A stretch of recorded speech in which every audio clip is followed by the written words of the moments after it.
En el corazón de una España en transformación, una mujer forjó un imperio con mano de hierro y una fe inquebrantable.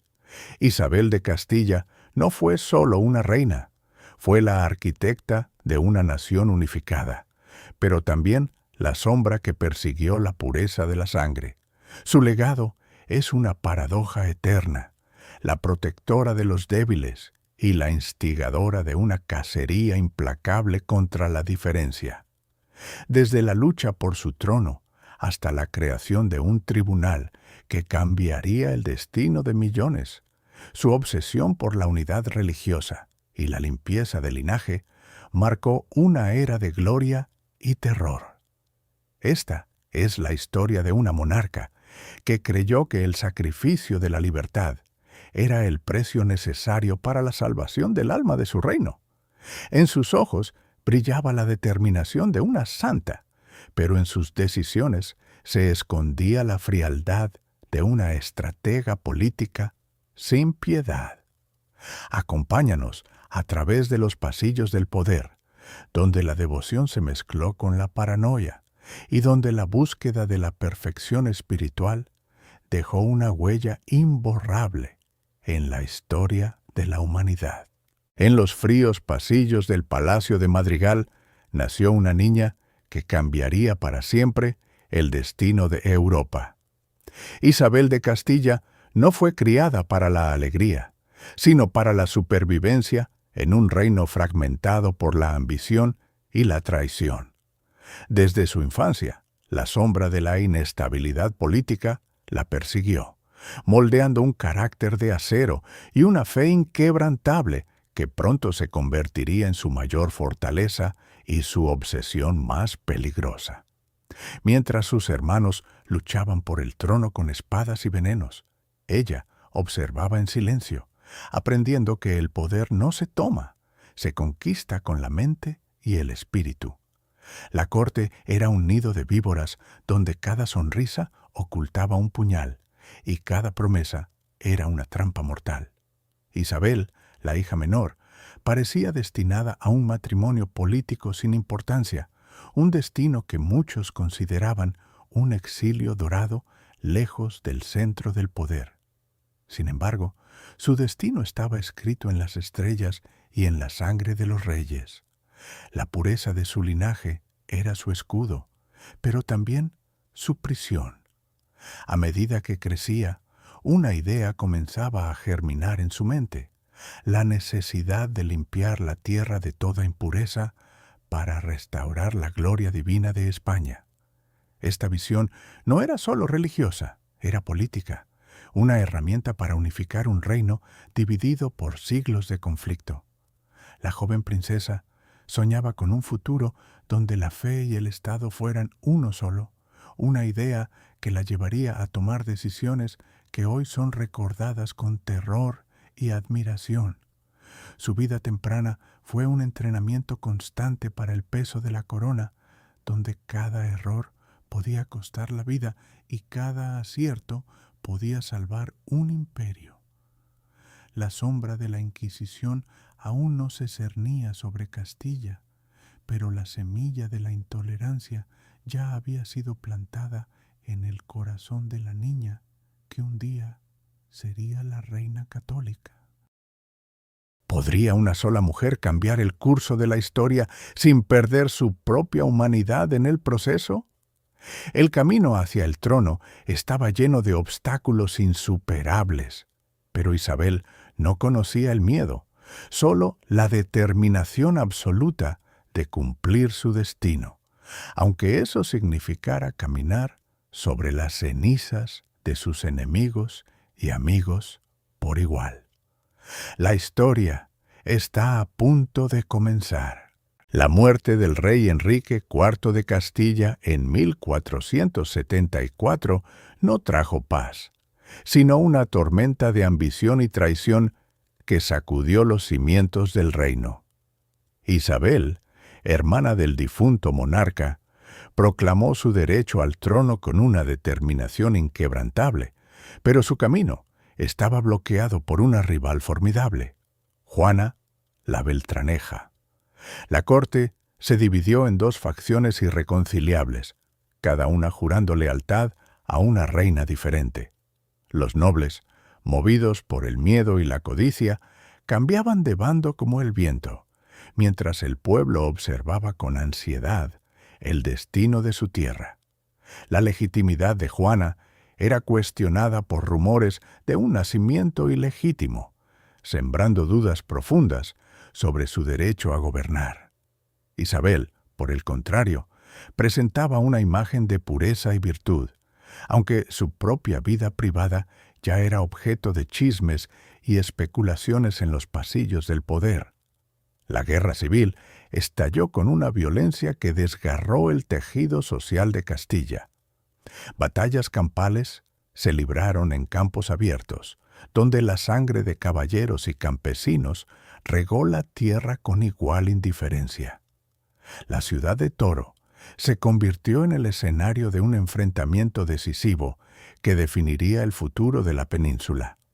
Isabel, apoyada por su esposo Fernando de Aragón, lideró sus ejércitos con una estrategia implacable, mientras sus enemigos se desmoronaban bajo la presión de la derrota.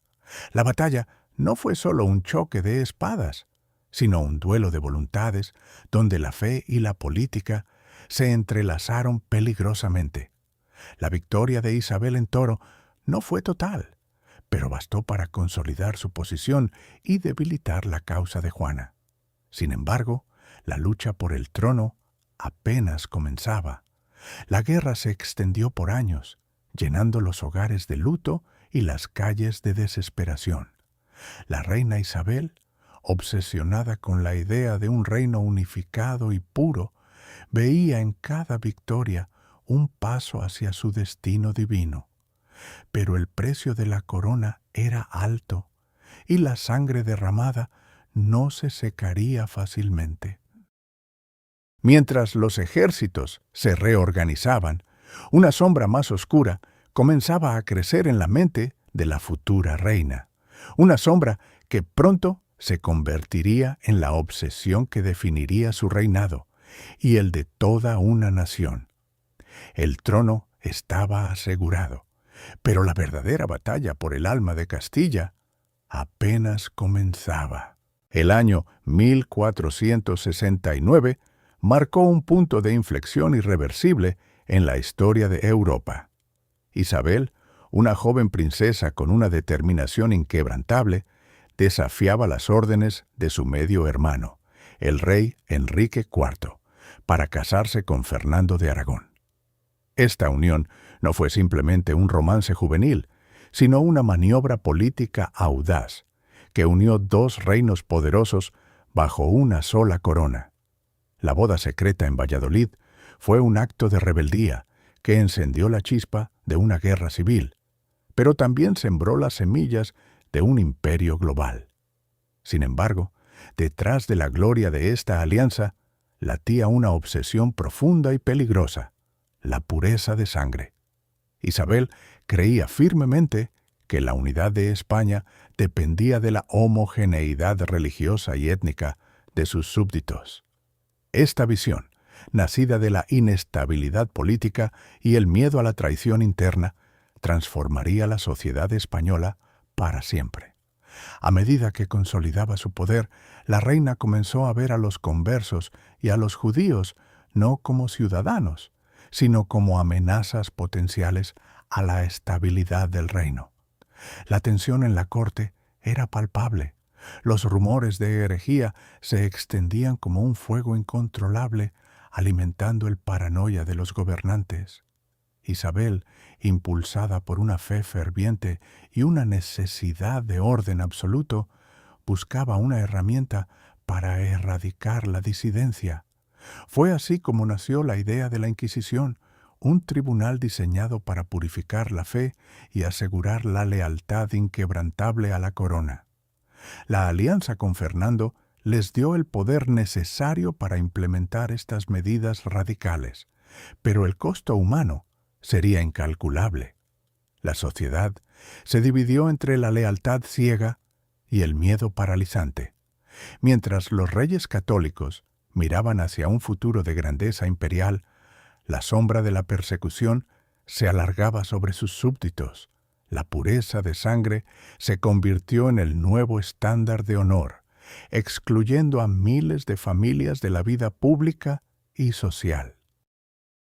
Este capítulo de la historia no solo redefinió las fronteras de España, sino que estableció un precedente de intolerancia que resonaría durante siglos.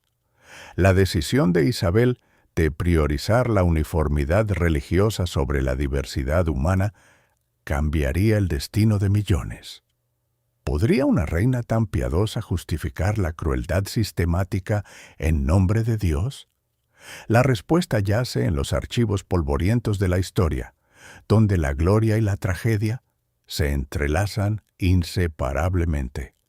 El mundo estaba a punto de cambiar, pero el precio de esa transformación sería la pérdida de la compasión humana. El invierno de 1474 trajo consigo un frío gélido a la península, pero el corazón de Castilla latía con una fiebre inusual. La muerte del rey Enrique IV había dejado un vacío de poder que amenazaba con desintegrar el reino en una guerra civil sangrienta. En medio de este caos, Isabel, una mujer joven y decidida, se negó a esperar. Con la lealtad de sus aliados más cercanos, cruzó la frontera hacia Segovia, una ciudad que pronto se convertiría en el escenario de un acto político sin precedentes. La ciudad estaba en tensión, dividida entre los partidarios de la hija del rey y los que apoyaban a Juana. Sin embargo, la determinación de Isabel era inquebrantable. El 24 de diciembre, bajo un cielo gris y amenazante, la multitud se agolpó en la Plaza Mayor. No hubo ceremonias papales ni bendiciones reales tradicionales. En su lugar, hubo una declaración audaz de soberanía. Isabel se dirigió al pueblo, proclamándose reina de Castilla con una voz que resonó con una autoridad que pocos esperaban de una mujer en aquella época. La imagen de la joven monarca, vestida con ropas reales, pero con una expresión de absoluta seriedad, capturó la imaginación de todos. Fue un momento de ruptura histórica, donde el género y la tradición fueron desafiados por la necesidad urgente de estabilidad. La coronación no fue un evento de celebración, sino un acto de supervivencia política.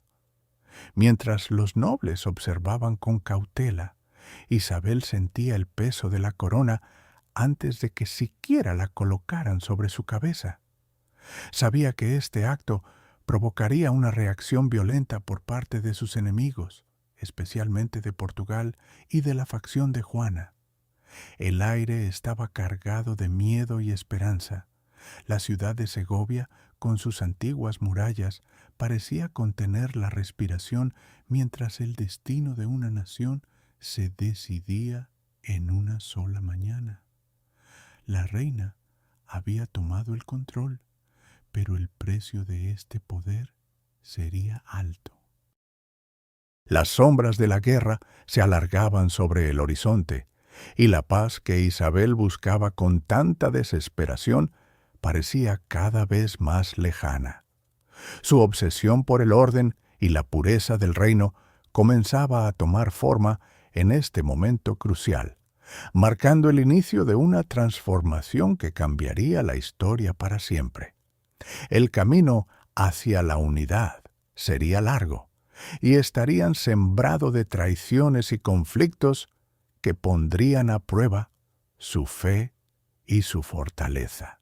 Tras la muerte del rey Enrique IV, el reino de Castilla se sumió en una profunda crisis que amenazaba con desintegrar la unidad de la península. La nobleza, dividida y ambiciosa, no podía aceptar una sola línea de sucesión sin luchar por sus propios intereses. Por un lado, la princesa Juana, conocida despectivamente como la Beltraneja, contaba con el apoyo de Portugal y una facción poderosa que dudaba de su legitimidad. Por otro, Isabel, la media hermana del difunto monarca, reclamaba el trono con una determinación inquebrantable, sostenida por su matrimonio estratégico con Fernando de Aragón.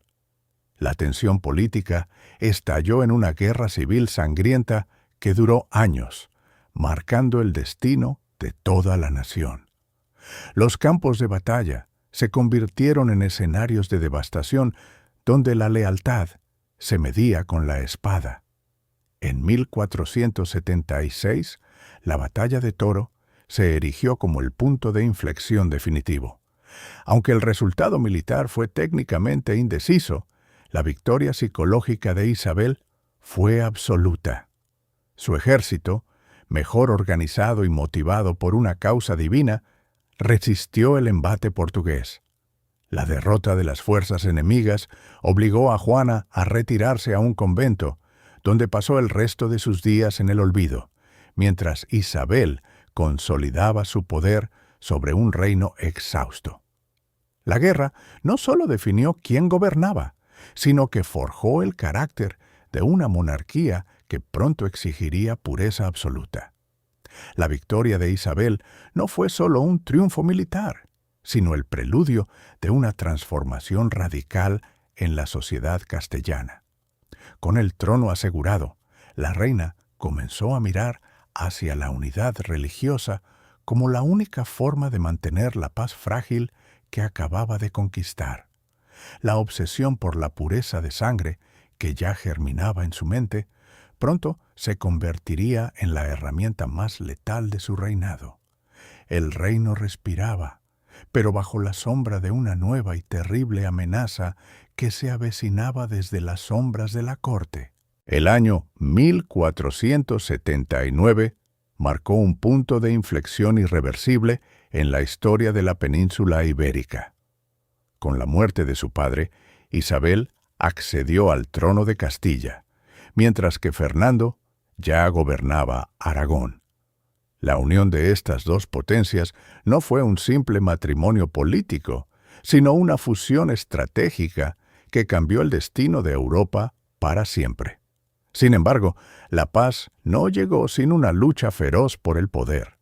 Las cortes de ambos reinos desconfiaban de esta alianza, temiendo que la soberanía de sus respectivas leyes se diluyera en un nuevo imperio centralizado.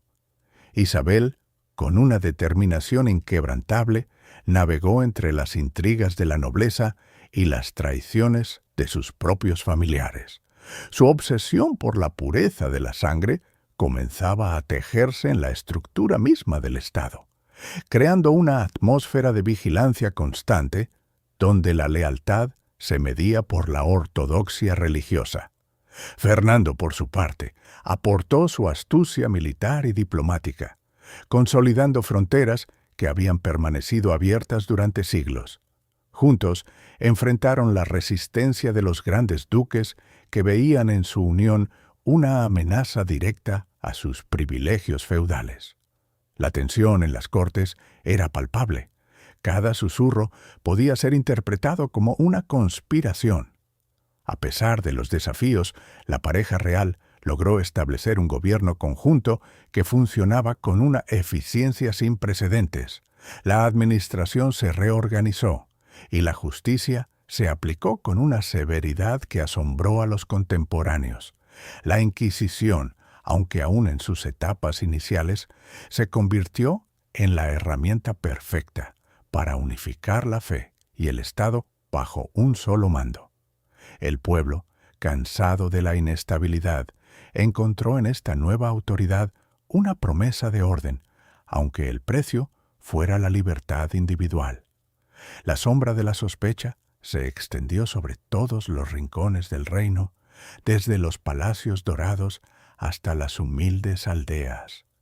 La unificación no fue solo territorial, sino espiritual y psicológica. Isabel y Fernando habían creado un nuevo modelo de monarquía absoluta, donde la voluntad del rey era la ley suprema. Pero, ¿cuál sería el límite de su poder? ¿Hasta dónde llegarían para mantener la pureza que tanto anhelaban? La historia estaba a punto de tomar un giro oscuro que nadie podría haber previsto, dejando al reino al borde de un abismo moral sin retorno. El invierno de 1491 trajo consigo un silencio pesado sobre las colinas de Granada. Isabel de Castilla, con una determinación inquebrantable, había decidido que la última fortaleza del Islam en la península ibérica caería bajo su mando. El sitio se prolongó, transformando la campaña militar en una prueba de resistencia para ambos bandos. Mientras los ejércitos cristianos construían la ciudad de Santa Fe como símbolo de su permanencia, la reina observaba cada movimiento con ojos que buscaban la pureza absoluta. Para ella, la guerra no era solo una disputa territorial, sino una misión divina para limpiar la tierra de toda influencia extranjera. La tensión en el campamento era palpable. El frío mordía la piel y la incertidumbre pesaba sobre los corazones de los soldados. Boabdil, el último sultán, se encontró atrapado entre la desesperación y la traición, viendo cómo su reino se desmoronaba lentamente bajo el asedio implacable. La reina no ofrecía clemencia fácil. Su obsesión por la unidad religiosa dictaba cada decisión estratégica. Cada día que pasaba sin rendición fortalecía su convicción de que la victoria era inevitable, pero el precio sería alto. La población granadina, atrapada en las murallas, sufría el hambre y el miedo, mientras las noticias de la resistencia se filtraban hacia el exterior. Isabel, sin embargo, permanecía firme, convencida de que su legado dependería de este momento crucial. La caída de Granada no sería solo un evento militar, sino el inicio de una nueva era de intolerancia y control estricto. Cuando finalmente las puertas se abrieron, el aire cambió, cargado de una mezcla de alivio y terror. La reina entró en la ciudad no como una conquistadora más, sino como la ejecutora de un destino histórico que cambiaría para siempre la identidad de España. La Inquisición, ya presente en otros territorios, pronto encontraría en este nuevo reino su campo de acción más fértil. La pureza de sangre se convertiría en la ley suprema, marcando a quienes no se ajustaran al nuevo orden. Granada había caído, pero la verdadera batalla por las almas apenas comenzaba. El destino de miles de familias pendía de un hilo, y la sombra de la reina se extendía sobre la Alhambra, prometiendo un futuro donde la diferencia sería castigada sin piedad. La historia acababa de girar una página sangrienta, y nadie sabía qué secretos ocultaría el próximo capítulo. El invierno de 1491 trajo consigo un silencio pesado sobre las colinas de Granada.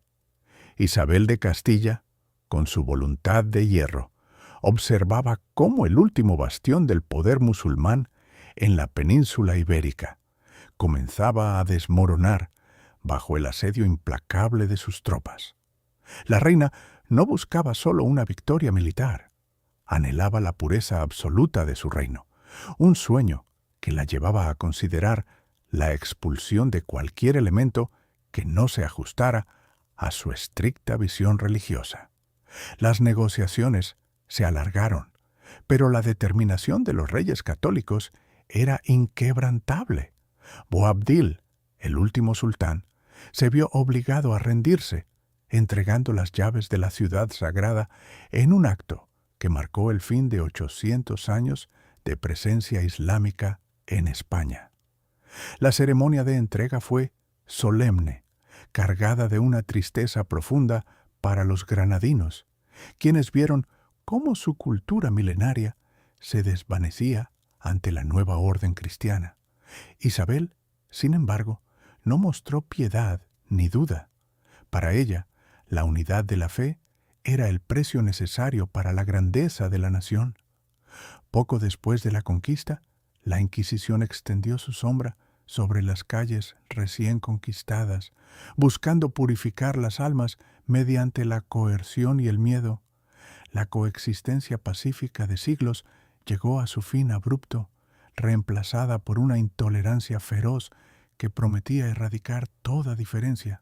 La reina, obsesionada con la limpieza de sangre, vio en la diversidad una amenaza existencial que debía ser eliminada a toda costa. Granada, antes un paraíso de arte y sabiduría, se transformó en un escenario de conversiones forzadas y vigilancia constante. El destino de Al-Ándalus estaba sellado no solo por las espadas de los conquistadores, sino por la mente intransigente de una monarca que creía que la salvación de su pueblo dependía de la uniformidad absoluta. La historia había girado una página sangrienta, dejando atrás un legado de dolor y un futuro incierto para aquellos que no podían encajar en el molde perfecto que Isabel había diseñado. La sombra de la Inquisición se alargaba, prometiendo que el fuego de la purificación no se apagaría pronto. El año de 1492 marcó un punto de inflexión irreversible en la historia de la península ibérica. La conquista de Granada había completado la reconquista, pero la obsesión de Isabel por la pureza de sangre alcanzó su clímax más peligroso. La reina y Fernando, bajo la presión constante de la Inquisición y sus propios temores religiosos, creyeron que la coexistencia de judíos y cristianos era una amenaza existencial para la unidad del reino. La tensión en la corte era palpable. Cada susurro en los pasillos de Sanlúcar de Barrameda parecía cargar con el peso de una sentencia inminente. Los conversos, aquellos que habían abrazado el cristianismo, vivían en un estado de paranoia constante, temiendo que sus antiguos lazos fueran descubiertos. La Inquisición, ahora una maquinaria implacable, exigía una solución definitiva para erradicar cualquier duda sobre la fe de los súbditos. Finalmente, el 31 de marzo de 1492 se firmó el Edicto de Expulsión. La decisión fue brutal y absoluta. Todos los judíos que no se convirtieran al cristianismo debían abandonar España en un plazo de 4 meses. Se les permitió llevar sus bienes, pero no podían salir con oro, plata o monedas, lo que significaba que muchos perderían su fortuna en el proceso. La noticia se extendió como un reguero de pólvora por las comunidades judías, sembrando el pánico y la desesperación. Familias enteras se vieron obligadas a vender sus hogares a precios irrisorios, abandonando siglos de historia y legado cultural. Las calles de Toledo, Sevilla y Barcelona se llenaron de llantos y lamentos mientras los exiliados preparaban sus escasas pertenencias para un viaje incierto hacia tierras desconocidas. La reina, aunque convencida de actuar por el bien del alma de sus súbditos, no podía ignorar el costo humano de su decisión. La expulsión no solo vació el reino de una de sus comunidades más prósperas, sino que también manchó la gloria de la monarquía católica con una mancha de intolerancia que resonaría por siglos. Mientras los barcos se preparaban en los puertos, el destino de miles de almas pendía de un hilo. ¿Podría la unidad religiosa justificar tal tragedia? La historia estaba a punto de escribir un capítulo oscuro que definiría el futuro de España para siempre.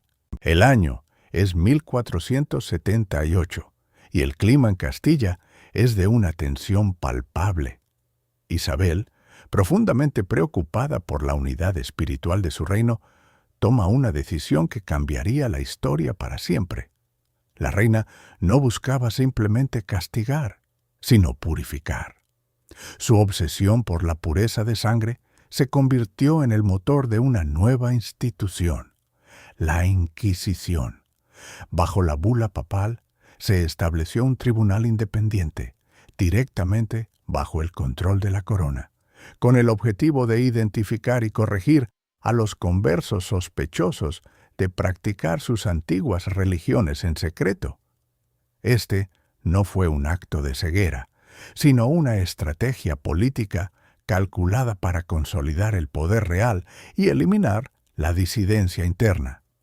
Los primeros inquisidores, hombres severos y devotos, llegaron a las ciudades con una autoridad absoluta. El miedo se extendió rápidamente por las calles. Los vecinos comenzaron a mirarse con desconfianza, sabiendo que una acusación, incluso falsa, podía destruir una familia entera. La denuncia anónima se convirtió en una herramienta letal. Muchos fueron llamados a declarar, obligados a confesar o a delatar a otros bajo la amenaza de consecuencias terribles. La justicia tradicional fue suspendida en favor de un proceso donde la duda era suficiente para condenar. Isabel creía firmemente que la salvación del alma de su pueblo dependía de esta limpieza espiritual, ignorando el costo humano que esto implicaba. La sociedad se fracturó, la confianza se desvaneció y el silencio se volvió la única defensa posible. La reina, en su trono, veía esto como un sacrificio necesario para la grandeza de España, pero las sombras se alargaban sobre el reino. La maquinaria de la fe había comenzado a girar sin freno, impulsada por una devoción que se volvía cada vez más intransigente. ¿Podría la monarquía controlar la bestia que acababa de crear? La respuesta llegaría pronto y sería devastadora para todos aquellos que vivían en la península. El destino de miles estaba sellado por la pluma de la reina y la espada de la fe. La sombra de la Inquisición se alargó sobre Castilla con una intensidad nunca antes vista, impulsada por una figura que se convertiría en el símbolo de la intolerancia religiosa, Tomás de Torquemada. Este dominico, confesor de la reina Isabel, poseía una mente fría y una convicción inquebrantable de que la pureza de la sangre era el único camino hacia la salvación del reino. Para él, la unidad espiritual de España no era una opción política, sino un mandato divino que exigía la eliminación total de cualquier disidencia. Bajo su dirección, el Santo Oficio dejó de ser una institución teológica para transformarse en un mecanismo de Estado implacable, diseñado para purgar la sociedad de lo que consideraba impureza. La obsesión de Torquemada no conocía límites ni matices. Veía enemigos en cada esquina y herejía en cada susurro. La reina, aunque inicialmente motivada por la fe, se encontró atrapada en una maquinaria que ella misma había permitido crear, pero que pronto comenzó a desbordar su control. Los tribunales se multiplicaron y el miedo se instaló en los hogares de cristianos viejos y nuevos por igual.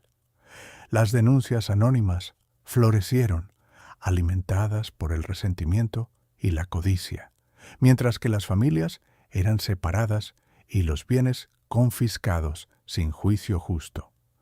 La atmósfera en la corte se volvió densa y opresiva, donde la lealtad se medía por la severidad con la que uno condenaba a los sospechosos.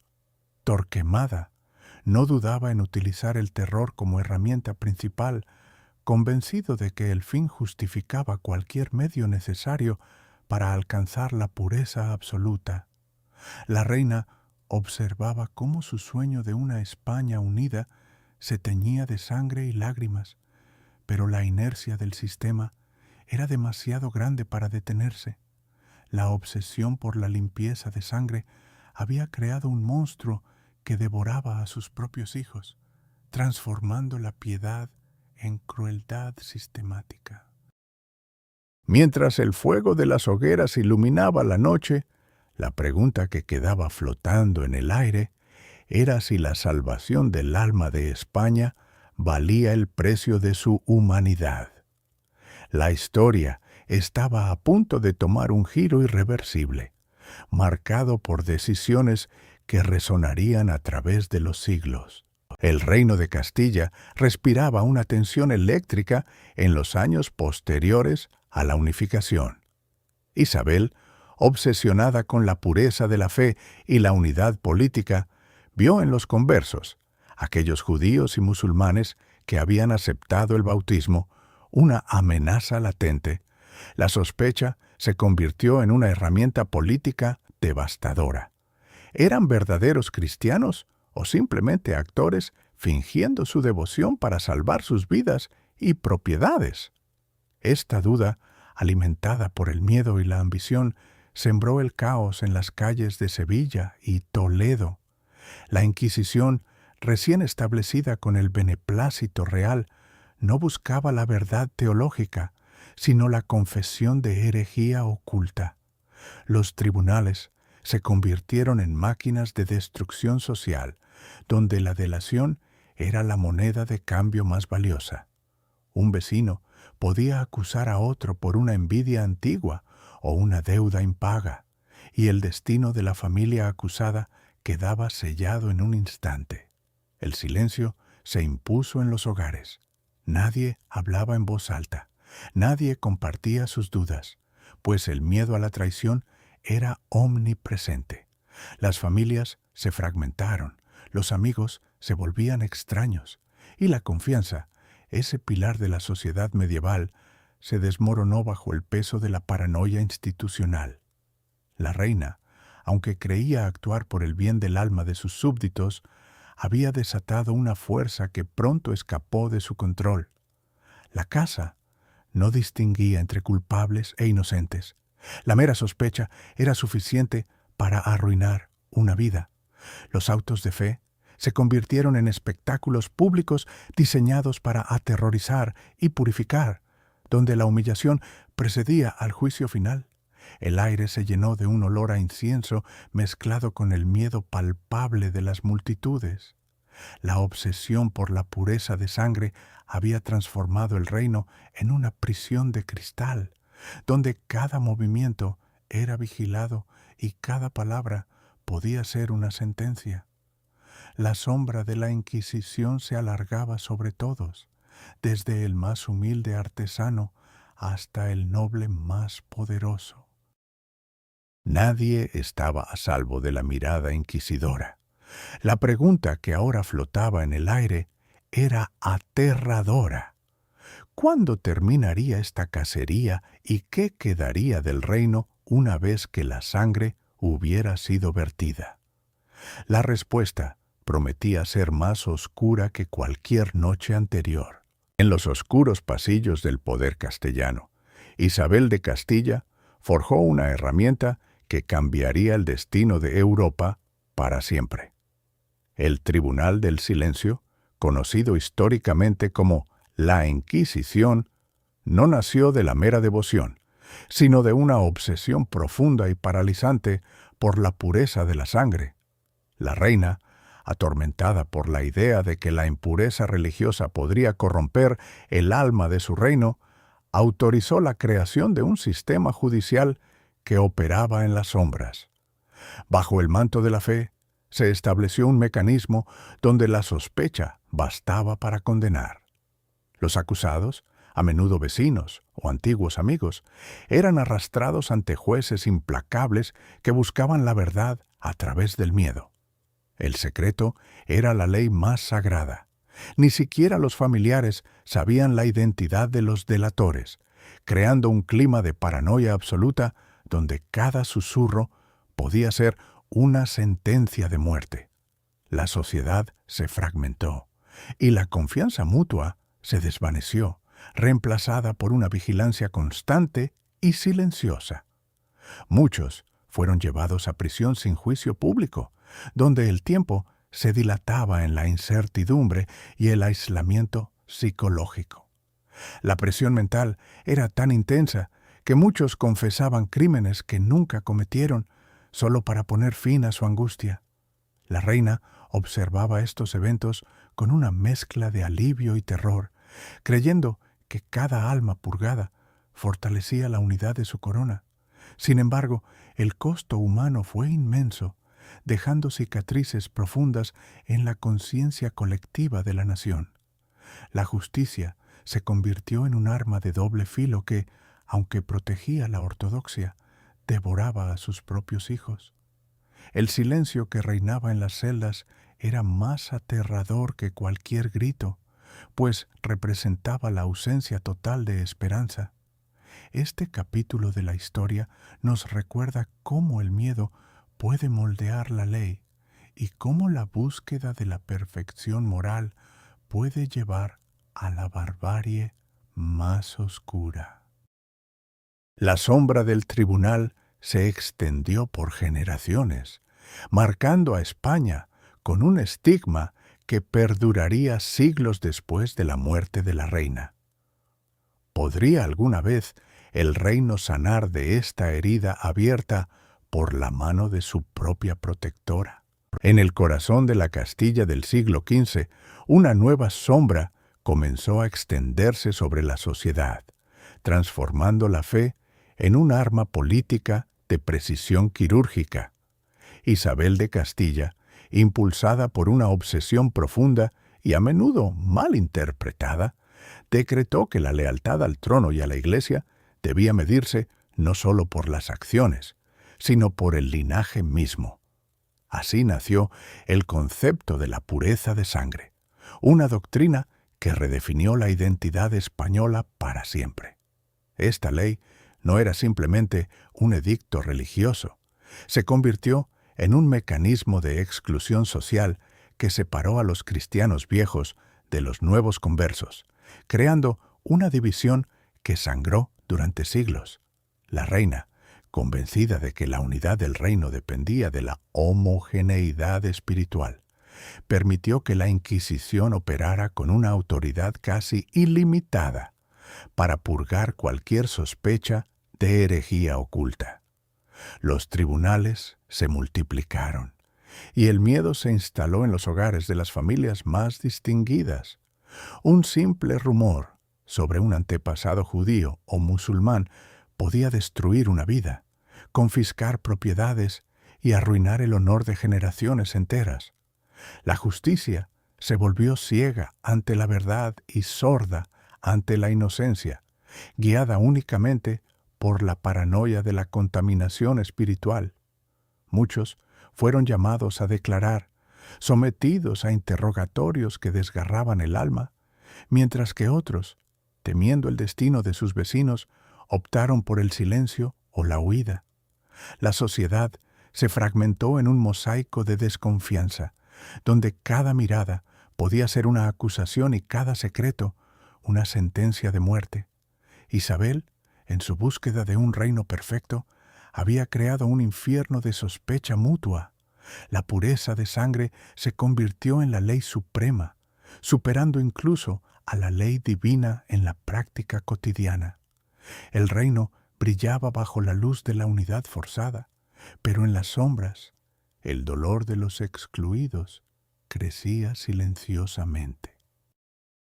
¿Podría esta obsesión por la limpieza espiritual salvar a España? ¿O sería la semilla de su propia destrucción interna? La respuesta yacía en el futuro, mientras la reina miraba hacia el horizonte, ignorando las grietas que se abrían bajo sus pies. Mientras la Inquisición sembraba el miedo en las calles de Castilla, un hombre de genio inusual observaba el horizonte con una esperanza que desafiaba la lógica de su tiempo. Cristóbal Colón, un navegante genovés de origen humilde, había pasado años presentando sus planes a cortes europeas que los rechazaban con escepticismo. Sin embargo, la reina Isabel, obsesionada con la expansión de la fe y el poder de su corona, vio en sus propuestas una oportunidad divina. Tras la conquista de Granada, La monarca decidió escucharlo, impulsada por una mezcla de ambición política y fervor religioso. El acuerdo final, firmado en Santa Fe, fue un pacto audaz que prometía títulos y riquezas a cambio de descubrir nuevas rutas hacia las Indias.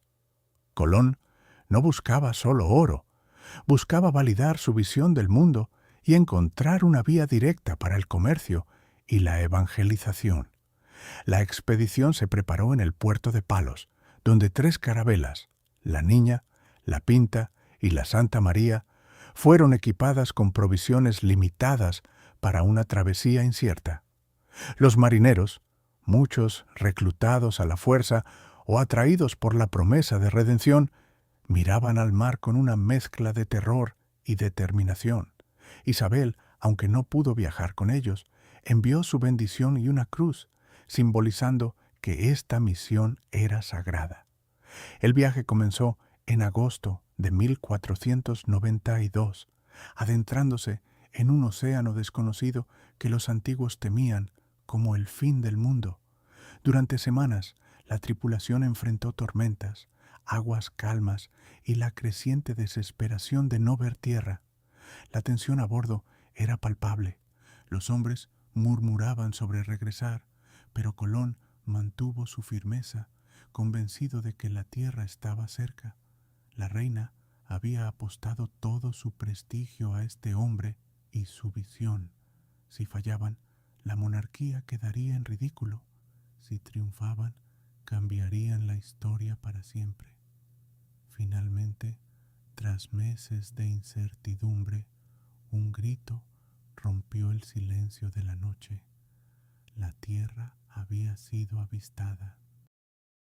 Este momento no solo marcó el inicio de un nuevo continente, sino que también selló el destino de millones de personas y expandió el alcance de la fe católica de una manera que la propia Isabel apenas podía imaginar. El mundo antiguo estaba a punto de colisionar con uno nuevo. Mientras la Inquisición consolidaba su poder en las sombras de Castilla, un sueño audaz comenzaba a tomar forma en los corazones de los marginados.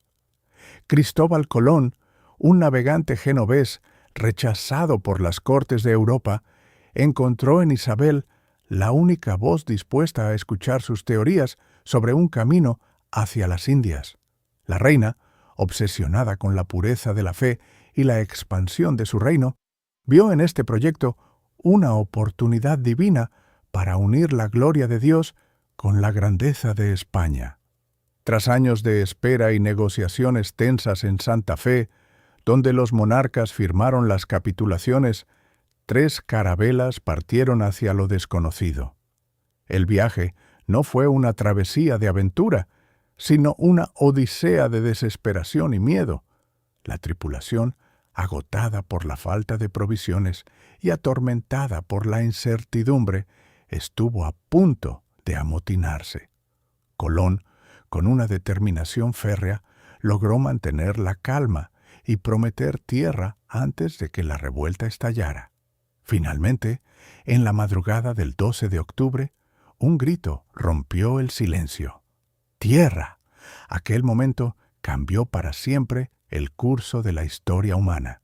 Isabel recibió la noticia con una mezcla de alivio y euforia, viendo en aquellas nuevas tierras la promesa de riquezas infinitas y nuevas almas para la cristiandad. Sin embargo, este descubrimiento trajo consigo una sombra oscura que la reina no pudo prever. La llegada de los europeos a un continente habitado por civilizaciones milenarias marcaría el inicio de un encuentro trágico. La pureza de sangre que Isabel tanto defendía se enfrentaría ahora a la realidad de la diversidad humana, generando conflictos que desgarrarían el tejido social de ambos mundos. La reina soñaba con un imperio unificado bajo una sola fe, pero el destino tenía reservado un futuro de conquista y transformación violenta.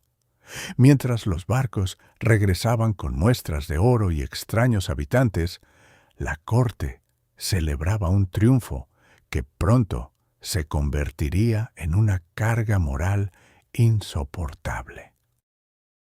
La obsesión por la unidad religiosa y la expansión territorial había abierto una puerta que ya no podía cerrarse, liberando fuerzas que desafiarían la propia conciencia de la monarquía española.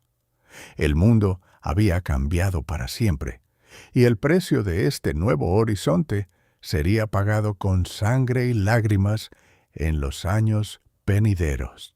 Isabel de Castilla comprendió que el verdadero poder no residía únicamente en las espadas de sus ejércitos, sino en los lazos sagrados que unían a las dinastías europeas. Su obsesión por la pureza de sangre y la unidad religiosa encontró su máxima expresión en una estrategia matrimonial meticulosa y sin precedentes. No buscaba simples alianzas temporales, sino una red de seguridad eterna para el futuro de España. Cada hijo y cada hija de la reina se convirtieron en piezas vitales en un tablero de ajedrez geopolítico que abarcaba desde las costas de Portugal hasta los confines del Sacro Imperio Romano Germánico. La unión de su hija mayor, Isabel, con el heredero portugués fue el primer movimiento audaz, sellando una paz frágil tras años de conflicto sangriento. Sin embargo, la joya de su corona diplomática fue el matrimonio de su hijo Juan con Margarita de Austria, una princesa de la Casa de Habsburgo, destinada a tejer una alianza inquebrantable con el norte de Europa. Pero fue el destino de su hija Catalina lo que definiría el equilibrio de poder en el continente. Enviada a Inglaterra para casarse con el príncipe Arturo y posteriormente con su hermano Enrique, Catalina se convirtió en el puente entre dos mundos distantes. Isabel sabía que estos matrimonios no eran actos de amor romántico, sino sacrificios políticos necesarios para aislar a los enemigos de la fe católica y consolidar la ortodoxia en las cortes extranjeras. La reina observaba con una mezcla de orgullo y ansiedad cómo sus hijos partían hacia tierras lejanas, llevándose consigo la esperanza de una cristiandad unida. Cada boda era una declaración de guerra contra la herejía y una afirmación de la supremacía española. Sin embargo, la fragilidad de la vida humana amenazaba constantemente con desmoronar sus planes perfectos. La muerte prematura de su hijo Juan dejó un vacío inmenso en la sucesión, obligando a Isabel a reconfigurar toda su estrategia con urgencia desesperada. ¿Podría su visión de una Europa unida bajo la fe católica sobrevivir a la tragedia y a la traición que se cernía sobre su propia familia? El destino de sus hijos pendía de un hilo, y el futuro de España dependía de si sus alianzas podrían resistir el peso de las ambiciones extranjeras y las enfermedades que acechaban en los palacios de Europa. La obsesión de Isabel por la pureza de sangre, nacida de un miedo profundo a la traición interna, comenzó a devorar a su propia familia. Lo que empezó como una política de Estado para unificar la fe, se transformó en una pesadilla doméstica, donde la desconfianza era la única moneda de cambio. La reina, una vez protectora de sus hijos, ahora los veía a través del prisma de la sospecha, temiendo que la sangre judía o musulmana pudiera haberse filtrado en sus venas. El ambiente en la corte se volvió asfixiante, cargado de silencios incómodos y miradas furtivas entre los nobles más leales. La tragedia estalló cuando su hijo, el príncipe Juan, cayó gravemente enfermo. En su lecho de muerte, la reina no pudo encontrar consuelo en la oración, pues su mente estaba atrapada en la idea de que la enfermedad era un castigo divino por la impureza de la nación. La pérdida de su heredero varón fue un golpe devastador que quebró su espíritu, dejando un vacío que ningún decreto real podría llenar. Poco después, su hija Isabel de Aragón, viuda y madre, también sucumbió a una fiebre misteriosa, arrastrando consigo las esperanzas de una sucesión estable. La reina, ahora rodeada de luto, se aisló en sus habitaciones, obsesionada con la idea de que la Inquisición no había sido lo suficientemente estricta. Cada muerte se interpretaba como una señal de que la sangre impura seguía corriendo por el reino, alimentando su paranoia. La familia real, que debería haber sido el símbolo de la unidad, se convirtió en una colección de almas rotas y temerosas. La reina, en su desesperación, ordenó nuevas investigaciones y purgas, creyendo que sólo así podría salvar a sus descendientes restantes. Sin embargo, cada acción tomada en nombre de la pureza solo profundizaba la tragedia, alejando a los supervivientes y sembrando el terror en el corazón de la corte. La sombra de la Inquisición se alargaba sobre la cuna de los príncipes, transformando el amor maternal en una vigilancia feroz y dolorosa. El destino de la dinastía parecía estar sellado por la propia mano de su madre, quien, en su intento de limpiar la sangre, había manchado irreparablemente el honor de su linaje. La historia recordaría este periodo no como una era de gloria, sino como el momento en que la fe se convirtió en una herramienta de destrucción familiar. ¿Podría Isabel encontrar la paz antes de que la última luz de su familia se extinguiera por completo? El eco de los pasos de Isabel resuena aún en los pasillos de la historia, marcando un antes y un después en la conciencia europea. Su reinado no fue solo una conquista de territorios, sino una forja de identidad nacional basada en una obsesión profunda por la pureza de sangre. La Inquisición, nacida de su mano, se convirtió en el instrumento más temido de su voluntad, un mecanismo implacable diseñado para erradicar cualquier desviación de la fe católica que ella consideraba esencial para la unidad del reino. Miles de almas fueron juzgadas, condenadas y ejecutadas bajo su mandato, un precio terrible que la historia no puede ignorar ni justificar fácilmente. La sombra de la hoguera se extendió sobre familias enteras, creando un clima de miedo y sospecha que transformó la sociedad española para siempre. Sin embargo, reducir a Isabel únicamente a la figura de la inquisidora sería un error histórico grave. Fue también la arquitecta de un imperio global, la mecenas de Cristóbal Colón y la madre de una dinastía que cambiaría el mapa del mundo. Su legado es una paradoja dolorosa. La unificación de España y el descubrimiento de América coexisten con la intolerancia religiosa y la persecución sistemática. La reina que soñó con un reino puro dejó una herencia manchada por la sangre de aquellos que no encajaban en su visión idealizada. Hoy, al mirar su estatua, vemos una figura imponente, pero también sentimos el peso de las decisiones tomadas en nombre de la fe y el poder. Su obsesión por la pureza no solo limpió el reino de herejes, sino que también sembró las semillas de un aislamiento cultural que tardaría siglos en sanar. La historia la juzga con la severidad de su tiempo, recordándonos que el poder absoluto, incluso cuando se ejerce con convicción, puede llevar a la tragedia.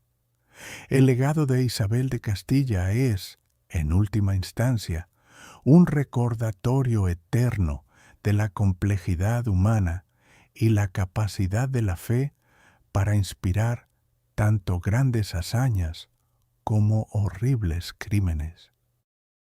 Su nombre permanece, pero la pregunta sobre el costo de su sueño sigue abierta en el corazón de la humanidad. El eco de los autos de fe resonaba aún en las plazas vacías de Castilla. Pero la verdadera batalla de Isabel no había terminado con la última hoguera. Su obsesión por la pureza de sangre se había transformado en una leyenda que trascendía su propia vida, tejiendo un manto de miedo y devoción sobre el reino. La reina, ahora anciana y frágil, caminaba por los pasillos de sus palacios con la certeza de que su legado sería eterno, aunque el precio hubiera sido la paz de muchas almas. Cada decreto firmado, cada sentencia pronunciada, era un ladrillo más en el muro invisible que separaba a los puros de los impuros. La Inquisición, nacida de su mano, había crecido como una bestia que ya no podía ser controlada completamente, devorando a inocentes y culpables por igual en su búsqueda implacable de la verdad divina. Sin embargo, en los momentos de silencio, Isabel sentía el peso de las conciencias que había quebrantado. ¿Era la salvación del alma de España Worth el sufrimiento de sus hijos? La duda, un enemigo silencioso, comenzaba a erosionar su fe inquebrantable. Los historiadores dirían que fue una santa, otros que fue una tirana, pero la verdad yacía en el dolor de un pueblo dividido. La memoria de la pureza no era solo un concepto teológico, sino una herida abierta en la historia que sangraba por generaciones. Mientras el viento aullaba fuera de las ventanas, la reina miraba hacia el horizonte, buscando una redención que quizás nunca llegaría. Su legado sería una paradoja, una nación unida bajo la cruz, pero fracturada por el odio. La sombra de la Inquisición se alargaba sobre el futuro, prometiendo siglos de persecución y silencio forzado. ¿Podría alguna vez el perdón sanar las cicatrices dejadas por la obsesión de una sola mujer? La respuesta estaba escrita en el destino de sus descendientes y en el alma de un imperio que pronto se extendería por el mundo, cargando con el peso de su pasado. La historia no perdona, pero tampoco olvida, y la memoria de la pureza seguiría siendo el fantasma que acecharía a Castilla para siempre.